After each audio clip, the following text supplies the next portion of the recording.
മധ്യ കേരളത്തിലെ ക്രിസ്ത്യാനി കുടുംബങ്ങളിൽപ്പെട്ട സുന്ദരികളായ പെൺകുട്ടികളുടെ പേരുകളായിരുന്നു മുട്ടത്തുവർക്കി തൻ്റെ പ്രിയപ്പെട്ട പ്രണയകഥകൾക്കായി കണ്ടെത്തിയിരുന്നത്. വെളുത്ത കത്രീന, പ്രിയമുള്ള സോഫിയ, അഴകുള്ള സെലീന, ലോറ നീ എവിടെ, സ്ഥാനാർത്ഥി സാറാമ്മ, മറിയക്കുട്ടി തുടങ്ങി മുട്ടത്തുവർക്കി എഴുതിയ 26-ൽ പരം നോവലുകൾ മലയാളത്തിൽ സിനിമകളാക്കപ്പെട്ടിട്ടുണ്ട്. വിദ്യ കൊണ്ട് പ്രബുദ്ധരാവുക എന്ന ശ്രീനാരായണ ഗുരുദേവന്റെ സന്ദേശവും ഗ്രന്ഥശാല പ്രസ്ഥാനത്തിലൂടെ വായിച്ചു വളരുക എന്ന PN പണിക്കരുടെ മുദ്രാവാക്യവുമെല്ലാം ശരിക്കും യാഥാർത്ഥ്യമാവാൻ മലയാളത്തിൽ മുട്ടത്തുവർക്കിയുടെ കഥകൾ വഴിയൊരുക്കിയെന്ന് പറഞ്ഞാൽ അതിൽ അതിശയോക്തിയൊന്നുമുണ്ടായിരുന്നില്ല. മുട്ടത്തുവർക്കിയുടെ കഥകളിലൂടെയാണ് അക്ഷരങ്ങൾ കൂട്ടിവായിക്കാൻ പഠിച്ച മലയാളികൾ വായനയുടെ വസന്തകാലത്തിലേക്ക് കാലെടുത്തു വെച്ചത്. മധ്യകേരളത്തിലെ മണ്ണിനോട് മല്ലിടുന്ന സാധാരണ മനുഷ്യരുടെ കഥകളിലൂടെ പിച്ചവെച്ചുകൊണ്ടാണ് കേരളത്തിലെ ശരാശരി വായനക്കാർ പിന്നീട് തകഴിയിലേക്കും OV വിജയനിലേക്കും MTയിലേക്കും മുകുന്ദനിലേക്കും കുഞ്ഞബ്ദുള്ളയിലേക്കുമെല്ലാം കടന്നു ചെല്ലുന്നത് തന്നെ.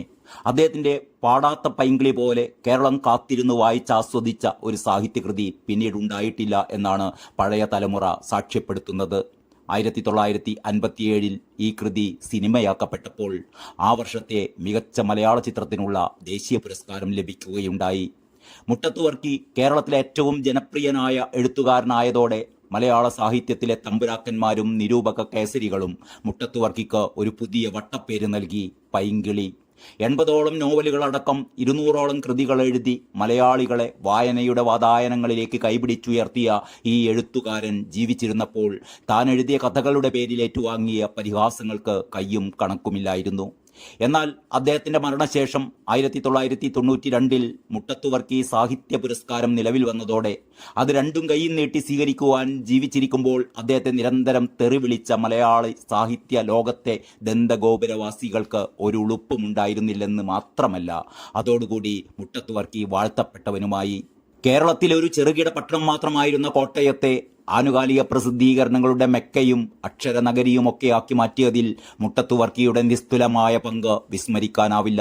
ഒരു കാലത്ത് കോട്ടയത്തെ പല പ്രസിദ്ധീകരണങ്ങളുടെയും പത്രാധിപന്മാർ മുട്ടത്തുവർക്കിയുടെ വീട്ടിൽ കാത്തുകെട്ടിക്കിടന്ന് കഥകൾ എഴുതിച്ചിട്ടുണ്ടായിരുന്നു അത്രേ.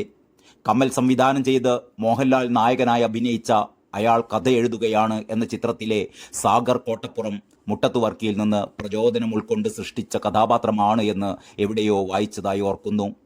പാസ്റ്റർനാക്കിൻ്റെ വിശ്വപ്രസിദ്ധമായ ഡോക്ടർ ഷിവാഗോ മലയാളത്തിലേക്ക് വിവർത്തനം ചെയ്തത് മുട്ടത്തുവർക്കിയാണെന്ന് ഇന്നും പലർക്കും അറിയില്ല. മുട്ടത്തുവർക്കിയുടെ കഥകളിലൂടെ, കഥാപാത്രങ്ങളിലൂടെ എത്രയെത്ര മനോഹര ഗാനങ്ങളാണ് മലയാള സിനിമക്ക് കൈവന്നിട്ടുള്ളത്. ആ മധുര ഗാനങ്ങളിലേക്ക് ഒന്ന് കണ്ണോടിക്കുന്നത് രസകരമായിരിക്കും.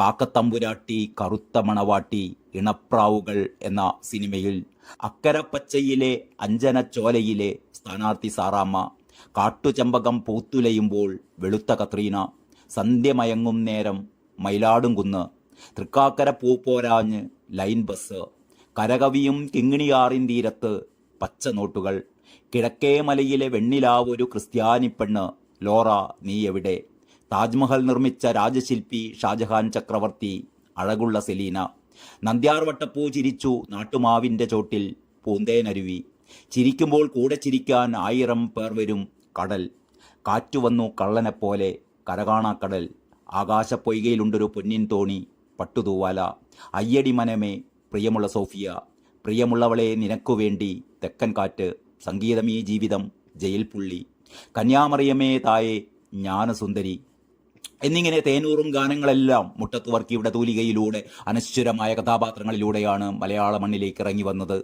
1955 മെയ് 28-ന് കാലയവനികക്കുള്ളിൽ മറഞ്ഞ മുട്ടത്തുവർക്കി കോട്ടയം ജില്ലയിലെ ചങ്ങനാശ്ശേരിക്കടുത്തുള്ള ചെത്തിപ്പുഴ എന്ന ഗ്രാമത്തിൽ 1913 ഏപ്രിൽ 28-നാണ് ജനിച്ചത്.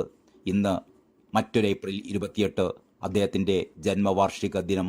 ഒരു തലമുറയെ അക്ഷരങ്ങളുടെ മാന്ത്രിക ലോകത്തിലേക്ക് കൈപിടിച്ചുയർത്തി വായനയുടെ വസന്തകാലത്തിലേക്ക് കൂട്ടിക്കൊണ്ടുപോയ ഈ പ്രിയ എഴുത്തുകാരൻ തൻ്റെ പ്രിയപ്പെട്ട കഥാപാത്രങ്ങൾ ജീവൻ നൽകിയ ഗാനങ്ങളിലൂടെ സംഗീതപ്രേമികളുടെ മനസ്സിൽ എന്നുമെന്നും ജീവിച്ചുകൊണ്ടേയിരിക്കുന്നു. സതീഷ് കുമാർ വിശാഖപട്ടണം തയ്യാറാക്കിയ പാട്ടോർമ്മകൾ @ 365 പ്രതിദിന കുറിപ്പുകളിൽ നിന്ന്. നന്ദി, നമസ്കാരം.